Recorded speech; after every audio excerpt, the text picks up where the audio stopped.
Okay, so here is the second part of the video, and this is the nitty gritty. So this is hear me out, okay? And the October 9th version of 2018 of my hear me out. So my hear me out today is about the whole Me Too thing. Gotta talk about it. We gotta talk about this. We gotta dissect this because black folks, everything ain't for you to jump on the bandwagon of. It's just not. Okay? Um, we need to talk about it. We need to discuss it.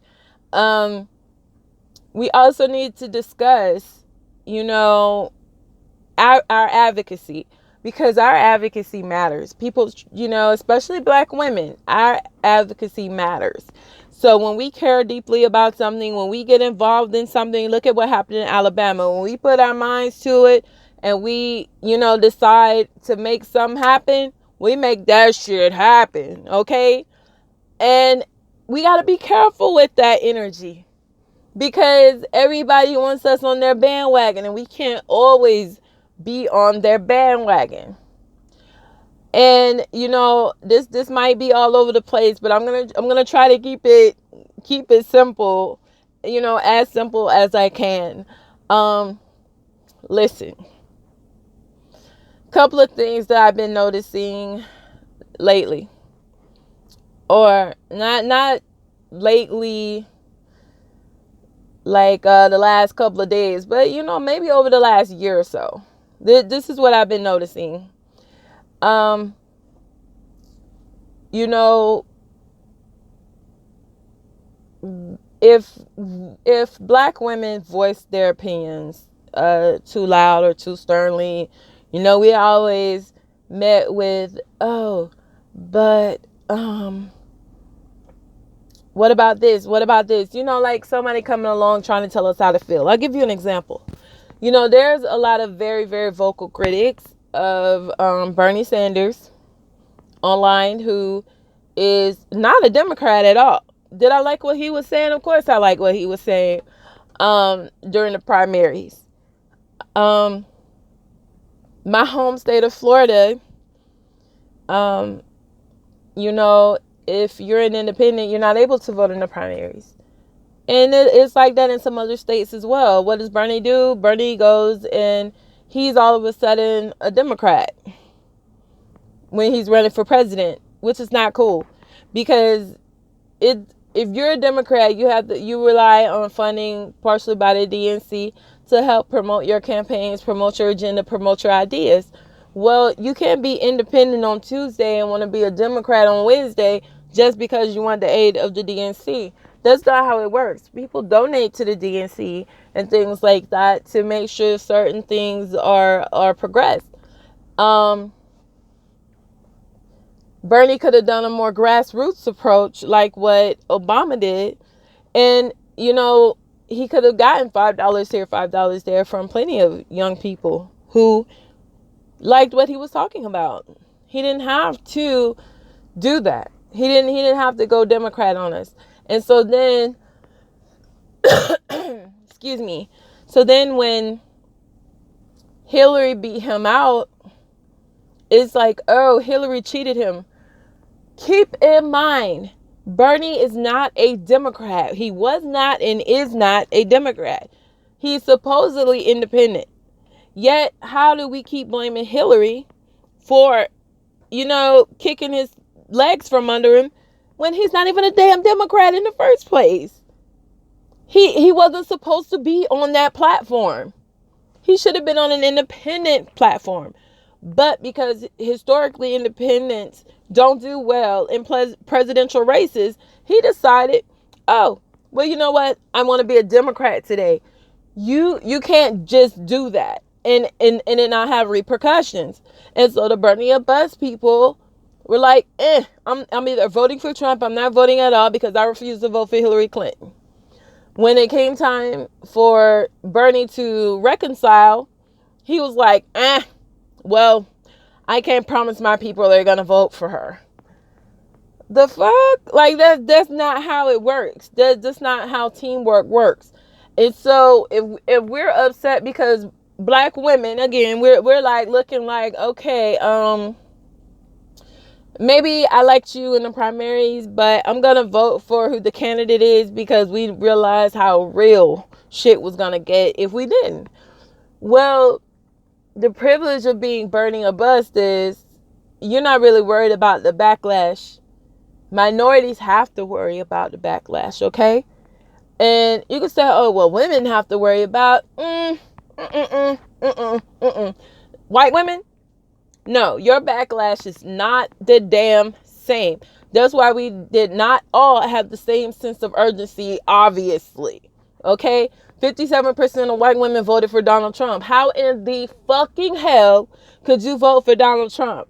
Point blank period. I don't give a fuck if he was the candidate. If you know, obviously, that this is just a bad choice. Like, I don't know what the hell is going on here, but this cannot be life. You should have voted for Hillary.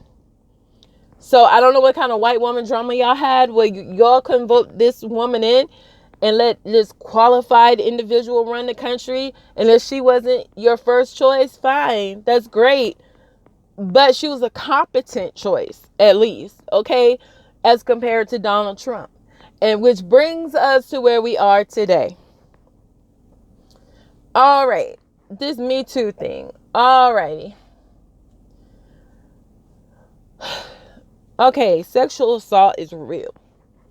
Sexual harassment is real. But there's also levels to this shit, okay? And the whole reason why I brought up the Bernie Sanders thing in the beginning is because there's always people trying to tell you how to feel. Well, you shouldn't be upset at Bernie's people because what about the super predator comment Hillary made? What about privatized prisons and as mandatory minimums, et cetera, et cetera? We get it. We get it.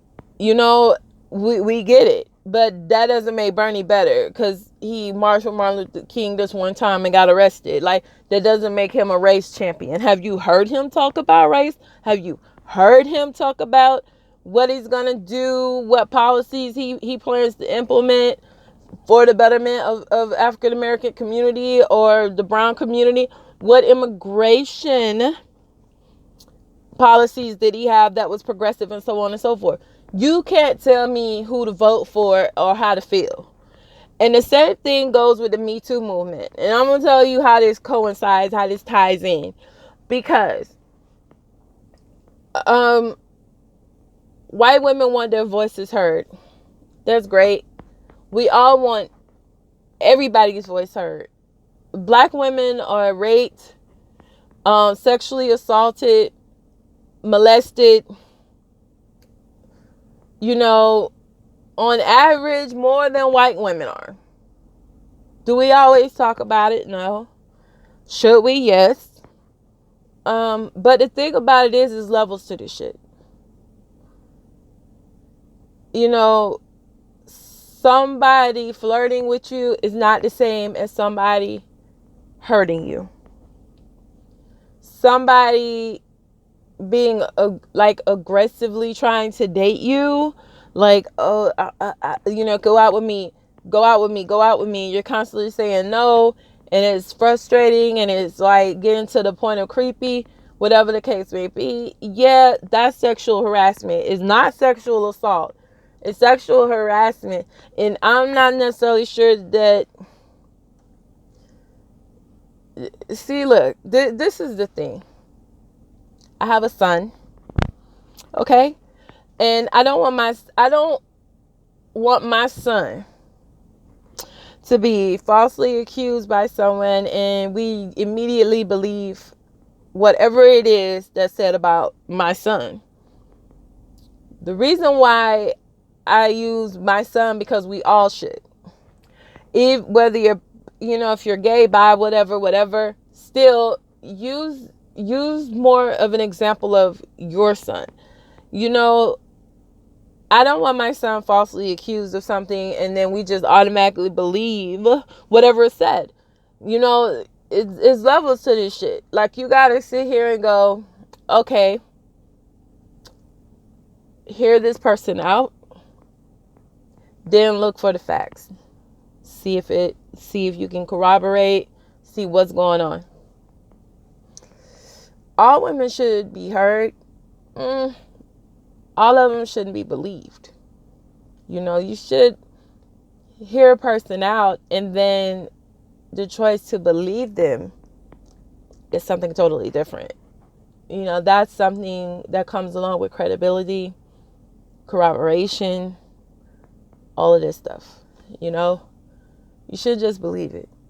And white women really want us on this bandwagon with them. I'm not jumping on it. I'm not going to jump on it, because I'm going to tell you why. Every time we jump on a white woman bandwagon, we suffer greatly. So if you jump on the bandwagon of women should be believed immediately, well, guess who tends to catch the backlash from this? Black men. Because now a white woman can say whatever she wants to say. Historically, think of Emmett Till. What happens when a motherfucker is believed immediately just because they said it? And guess what? He didn't even whistle at this woman. He didn't. Do you remember Emmett Till's face? That is the face of somebody's baby that was beat down, murdered. Okay? Because the town people, or the powers that be, just immediately believed this white woman when she said that this young man whistled at her or disrespected her in some way. That's what y'all want us to do. Y'all want us to jump on that bandwagon when we see what that bandwagon has gotten in the past. Fuck no, we ain't jumping on that bandwagon. We're just not going to do it with you. We're just not. We are not. And you can't tell us how to feel about that shit either. You can't. It doesn't make any fucking sense. I'm not jumping on that shit with you. Now, if on a case by case basis, if you have a legit situation and this man harmed you in some way, he coerced you, he forced you, he took advantage of a situation, by all means, CJ will be the first one to be like, yo, that's fucked up. We need to get that motherfucker, like, yo, get him out of power. Get him, let's blast him, let's shame him, let's whatever we gotta do, prosecute that motherfucker. But what I will not do is jump on this hoop dilly dog, believe every white woman who says something off top. I'm just not gonna do it, because historically, guess what? That don't buy too well for my men. That doesn't buy too well for our babies. Okay, it just doesn't. Okay, and again, maybe that's something you guys don't have to think about as much. You know what I'm saying? You may not be thinking, oh, well, this could have backlash. But, of course, sisters, we going, yeah, if something happened to you, I want you to be able to come forward. But I don't know that I want the public to just jump on I'm going to believe you first bandwagon. Due process is a thing. Due process is a thing. It might not always work the way it's supposed to work in our society, and it's designed that way. But it is a thing. It's a thing, and you're skipping the whole benefit of the doubt, and you're jumping all the way to persecution. I can't help y'all persecute my people, my men, my boys. Can't do it. If somebody is deserving of that persecution, I'll be the first one to say, this little motherfucker right here needs to be put under the jail. But, that is when and if it is shown that this person actually has done something deserving of that persecution. Your word is not good enough. white women, I'm sorry. It's just not good enough. Hell, black women's word wouldn't be just good enough. Just your word. Because look at what happened to the football player recently. The black football player, young white co-ed, guess what? She slept with him. She did. He did not want to date her. He didn't want to basically commit to her. And because he didn't want to be her boyfriend, she was like, well, I'm going to tell the police that you raped me. Good thing he still had all the text messages from her in his phone, or else guess what would have happened to him? They would have believed her before they believed him if it was her word against his word. And I know you all always want to say, well, black people, they always go racial first. You think we want to? We don't want to. We have to. We have to think race first. We have to think what historically has happened, and that's not because we want to be racial. It's because the system in place is racial. It is. It's racially biased. And because of that, we have to act accordingly. So, that's just real. So I really wish people would slow down on this.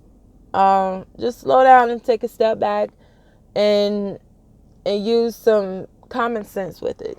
Use some common sense and some due process with it. So that's something that I wanted to put out there. We're going to have to slow down. We can't jump on this bandwagon with you guys, because that shit is going to come back to slap our boys and men in the face harder than yours.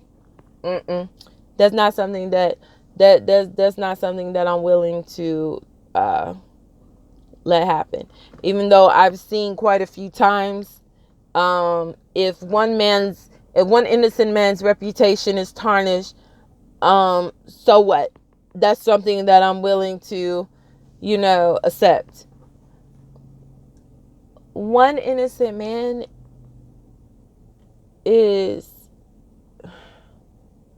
that's horrible. That makes that type of sentiment taints the whole movement. If one innocent man gets swept up in this foolishness, because black people, we know what can happen to an innocent man falsely accused of something that he did not do. And that is unacceptable. That is one man too many.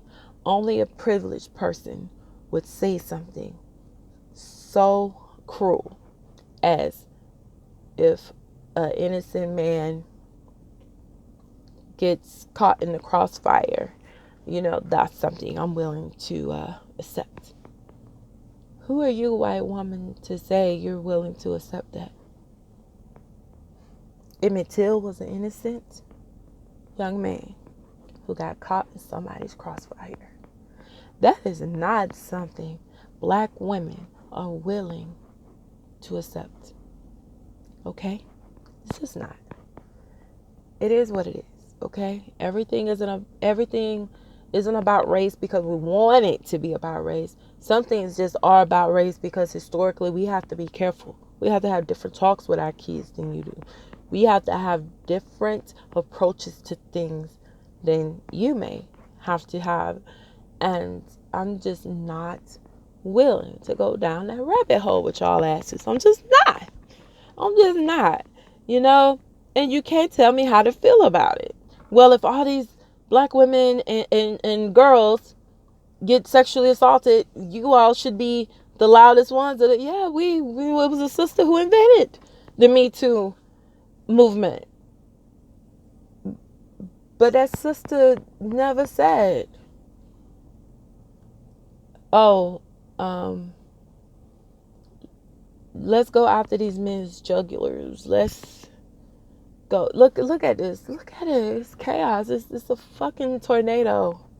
You know what I mean? It just is. And it can take away from the everyday woman that's actually hurt, that's actually been sexually assaulted because of all of this stuff Look at what happened during the Kavanaugh hearings. And Dr. Ford, bless her heart, can't even go back home right now because she's still getting death threats for coming out and putting her feelings on the table, you know. And that was a credible situation, and it still backfired and backlashed. And I could tell you, if it happens to black men, they're not going to be elected to the Supreme Court, okay? They're not. Whether it's credible or not, they're not. We don't tend to get second chances, third chances. And, I don't know. It's really sad. That's why I wanted to make it 2 parts, because this part is totally different than, you know, just dealing with Nikki Haley or whatnot. But we have to be very, very careful about the bandwagons we jump on, and about allowing other people to tell us how to feel, whether it be politics, whether it be sexuality, whether it be life experiences that we know we've had. And so we have a perspective of X, and then here's some random person telling us that our experience is wrong, or our opinion is wrong, or our perspective is incorrect because of whatever.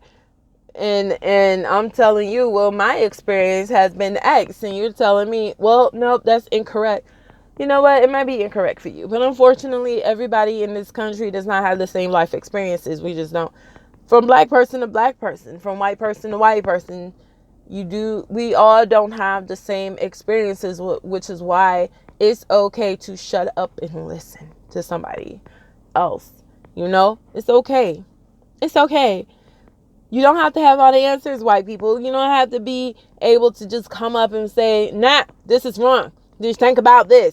It doesn't matter what the fuck I thought about. You know what I mean? It matters how I feel and how I felt when XYZ happened to me. And that is why it has shaped my reality and my perspective into this.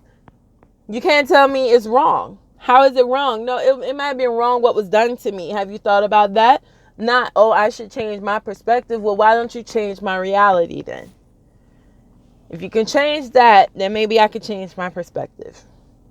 Because until reality says different, I'm not jumping on these fucking bandwagons with you, because I have a son who means a great deal to me, who happens to be a tall, big, athletic, black young man who has to go out into the world and deal with the backlash of all the bullshit that we're laying the foundation for today. Okay? That's it. Sorry it was a long rant this time, but I'm glad you heard me out, okay? I'm glad you heard me out, but we cannot jump on these bandwagons. Me too ain't always for you, okay? Just not, okay? And that's okay. That is okay. And if it's sincere and if it's real, and we've all been hurt, I've been hurt, we have been hurt, and we should hear each other out, and we should try to heal that pain. But I'm telling you, if you don't have due process, bad things can happen, and usually our people are the first to experience those bad things. So we have to be mindful of what we put in place. Remember how the whole feminist movement, that we jumped on the bandwagon with white people, white women. Oh, we're all feminists. We jumped on that bandwagon with them because, they wanted to be liberated. So black women, come on, you're women too. Jump on the bandwagon. So we helped them with their liberation movement. Okay. That's fine. That's great and dandy. So now that they're liberated, and women are liberated, so we're women. I'm a woman. We're supposed to be liberated too. We get paid less than everybody, you know. White women say, oh, pay equality. Women should get paid the same as men. forgetting the disparity that as women, we get paid less than them. So let's talk about real pay equality, where it's across the board. Because sometimes when they say women, they don't mean black women. They just mean them. They just don't say it. It's like saying all lives matter. We know. We're trying to remind you. All women matters. Yeah, we know. We're trying to remind you. Equal pay matters. We know. We're trying to remind you. And that's it. So, like me, subscribe me, share me. Just move me around the internet. No, I'm kidding. But go ahead and like it. Subscribe if you want. Or don't like the video and tell me why. And that's fine too. I'm on Twitter at CJ. That's at CJAIE. I'm on Instagram also. But I'm not on Instagram that much. I'm more a political head. I'm on Twitter. So if you want to have a conversation, let's have it. All right. Bye. Until next time.